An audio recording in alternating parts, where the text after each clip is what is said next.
আমাদের এবারের বাজেট কিছুটা ব্যতিক্রমধর্মী। দেশের ইতিহাসে প্রথমবারের মতো আমরা বিগত বাজেটের চেয়ে ছোট আকারের বাজেট আগামী অর্থবর্ষের জন্য প্রস্তাব করছি।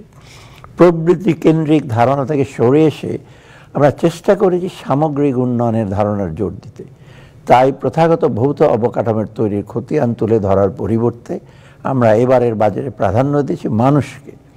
মৌলিক অধিকারের নিশ্চয়তা, সুন্দরভাবে বেঁচে থাকার জন্য প্রয়োজনীয় ব্যবস্থা, জীবিকার নিরাপত্তা এবং বৈষম্যহীন পরিবেশ, এই অত্যাবশ্যক উপাদানগুলো ছাড়া যে কোনো রাষ্ট্র অকার্যকর হয়ে পড়ে দুর্বল হয় সমাজের ভিত। এবারের বাজেটে তাই শিক্ষা, স্বাস্থ্য, সুশাসন, নাগরিক সুবিধা, কর্মসংস্থান ইত্যাদি বিষয়ের উপর জোর দেওয়া হয়েছে। পাশাপাশি চতুর্থ বিপ্লব, স্বল্পোন্নত দেশ হতে উত্তরণ এবং জলবায়ু পরিবর্তনের ফলে ক্রমাগত যে সকল সুযোগ সৃষ্টি তার সুবিধা ভোগ এবং যে সকল চ্যালেঞ্জ তৈরি হয়েছে তাকে মোকাবেলা করে টেকসই উন্নয়ন নিশ্চিত করার দিকেও মনোযোগ দেওয়া হয়েছে। প্রিয় দেশবাসী, জুলাই বিপ্লবে আত্মোৎসর্গকারীরা আমাদের সামনে একটি বিরল সুযোগ তৈরি করে দিয়ে গেছেন দেশকে সঠিকভাবে পরিচালিত করে ভবিষ্যতের জন্য শক্ত ভিত গড়ার। আপনাদের সকলের সর্বাত্মক সহযোগিতায় সে লক্ষ্য পূরণের প্রত্যয়, সুশাসন প্রতিষ্ঠা এবং প্রয়োজনীয় প্রাতিষ্ঠানিক সংস্কারের অঙ্গীকার পূরণে করাই হবে আমাদের আগামী দিনে আমাদের প্রধান লক্ষ্য। সুশাসন ও প্রাতিষ্ঠানিক সংস্কারের ব্যাপারে প্রিয় দেশবাসী, আমরা গত দেড় দশকে দুর্নীতি এবং সুশাসনের অভাবে দেশের প্রায় সকল প্রতিষ্ঠান ধ্বংসের দ্বারপ্রান্তে পৌঁছেছিল।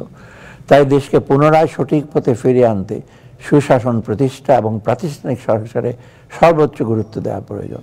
সে লক্ষ্যে আমাদের অন্তর্বর্তী সরকার প্রয়োজনীয় সংস্কারের রূপরেখা তৈরি করেছে এবং বাস্তবায়নের লক্ষ্যে 11টি সংস্কার কমিশন গঠন করেছে।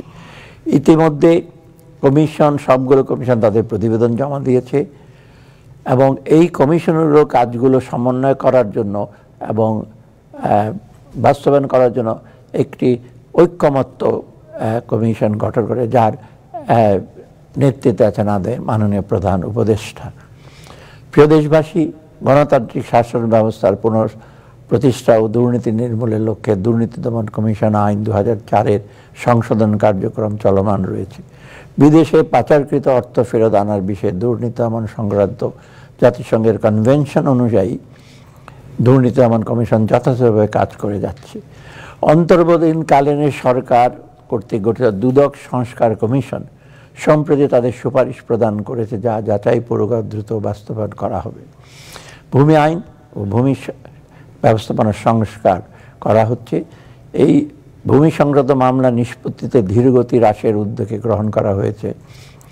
সেই লক্ষ্যে ভূমি সংক্রান্ত ফৌজদারি এবং দেওয়ানি মামলা মোকদ্দমাগুলো হ্রাস করা এবং ভূমি সেবাকে সহজীকরণ লক্ষ্যে প্রয়োজনীয় আইন প্রণয়ন করা হচ্ছে। অটোমেটেড ভূমি ব্যবস্থার আওতায় ভূমি সেবা ডিজিটালাইজ করা হয়েছে।